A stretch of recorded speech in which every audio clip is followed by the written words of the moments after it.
Frei on LBC. Just some breaking news. The PA is reporting that Sir Keir Starmer and Volodymyr Zelensky will meet in Downing Street today in the afternoon.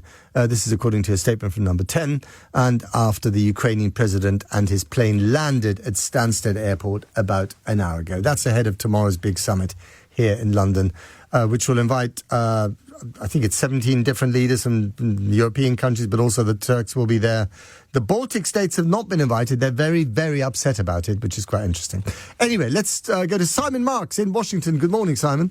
Good morning, Matt. I'm so impressed by your stamina. It feels like 10 minutes ago we were sitting together in the office watching this train wreck play out from the Oval Office, and now there you are in Leicester Square. Well, you know, it's the wonders of plane travel. It's a terrible flight, actually, because I got on at 6 in the evening, and it means that you land at midnight Washington time. You land just as you want to go to sleep. So if I'm sounding a little bit hyper, it's because I've had no sleep at all night long. 17 espressos. But exactly, and lots of espressos, exactly. But here I am, and here you are. So absolutely. Sum it up for us this week in Washington. Well, I mean, the week was yesterday, wasn't it? I mean, preceded, of course, by Emmanuel Macron's presence at the White House on Monday and Keir Starmer's presence at the White House on Thursday, both of them in gentle terms, having to point out to President Trump that Russia was the aggressor in this conflict. Emmanuel Macron questioning why the United States thinks that it deserves compensation before Ukraine gets any compensation for what Russia has done to its terrain and to its people. And the Prime Minister insisting when he spoke during that joint press conference with Donald Trump that any kind of peace has to be a just peace. It has to be a peace in which the aggrieved party is not punished for actions taken by the aggressor, the Kremlin. And then we saw something play out in the Oval Office yesterday that in many ways I think was an allegory for the wider conflict.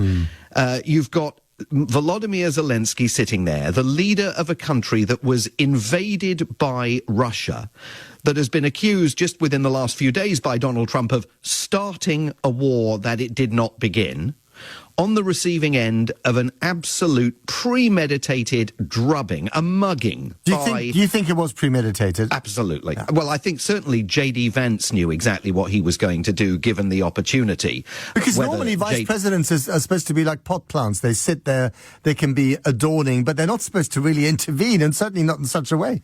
Well, I think that this vice president wanted to intervene to out-Musk Musk. Remember that J.D. Vance has largely been eclipsed by Elon Musk, the de facto prime minister of this country. Remember that Elon Musk made that starring role in the cabinet meeting earlier in the week, and we barely heard a peep out of J.D. Vance, other than the Munich Security Conference speech, and now, of course, this. So I think J.D. Vance wanted to sort of assert his relevance, and it was J.D. Vance that kept goading Volodymyr Zelensky and really stirring this up. But in allegorical terms, you then end up in a situation where the Ukrainian leader finds himself being accused by Republicans and the White House of starting the row with Trump and Vance that plainly Trump and Vance began. Yeah. So in exactly the same way as everybody has to keep reminding Donald Trump that it was Russia that started the war in Ukraine and Ukraine is the aggrieved party, it seems to me that Volodymyr Zelensky again yesterday was the aggrieved party because he didn't gang up on Trump and Vance. They ganged up on him. And this was an absolutely determined effort on camera for 45 minutes to dress him down in front of Donald Trump's grassroots Make America Great Again faithful. This falsehood repeated time and again that Volodymyr Zelensky hasn't even thanked the United States for the assistance that it provided. He's thanked the United States on countless occasions. And by the way, the United States had a moral and ethical duty, because it was allegedly a country that believed in democracy and freedom, to provide that assistance to Ukraine. This notion that you don't even get into the substantive talks with the Ukrainian leader behind the scenes, highly sensitive conversations aimed at trying to inveigle him to agree to the extortion of his country via the minerals deal. And you certainly don't get into any substantive conversations about the security guarantees that the United States is being called on by not just Zelensky, but the Prime Minister, the French President, and others to provide for peacekeepers on the ground in Ukraine. But instead, you just keep the cameras rolling, and at one point you turn to Brian, the loyal pro-Trump propagandist representing some outfit called Real America's Voice TV, who asks Zelensky why he isn't wearing a suit in the Oval Office. This is after Elon Musk appeared in the Oval Office wearing a T-shirt and carrying his four-year-old. Precisely. And we all know that Zelensky's viewpoint on this is simple. Like Winston Churchill, he's not going to get back into civilian clothes until the conflict against his country is over. But that also, that question being asked by a propagandist, now given a ringside seat by the communications directorate of the White House in these events. TASS was in the room, the Russian news agency, but not Reuters or the Associated Press. This was orchestrated. This was designed to diminish Zelensky, and it was designed to promote and parrot Putin's talking points as some efforts at peace, begin to perhaps advance. And the notion that Lindsey Graham, a man who knows much better, influential senator on the Foreign Relations Committee, then comes out and says it's Zelensky who should think about resigning, not Vance, not Trump. It's Zelensky who should think about resigning, is just astonishing. Also, excuse me, Marco Rubio, the Secretary of State, weighing in and saying that Zelensky's behavior was outrageous. I mean, what seems to be happening is that Trump says something brazen, and then the others kind of pile in, almost to kind of show the boss that they're on his side, or they are on the same page.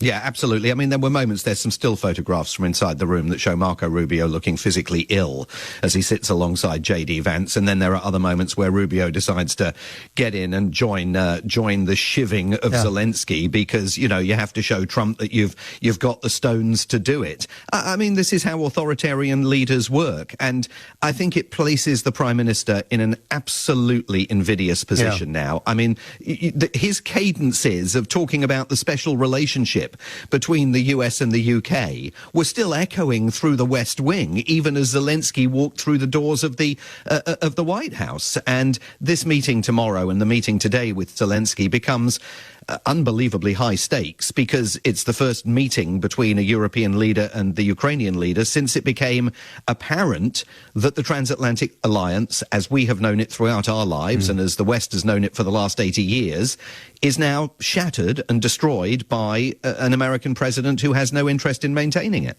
For someone who's lived in America for a long time and has covered American politics for as long as you have, do you honestly think that America is sliding, as the German Chancellor said the other day, into authoritarian rule, when you take everything into account, what's happening with Elon Musk and Doge, what's happening to federal institutions, what's happening, the absence of any spine from Congress, for goodness sake? Is that what is going on right now? Yes, absolutely, without question. Is it irreversible?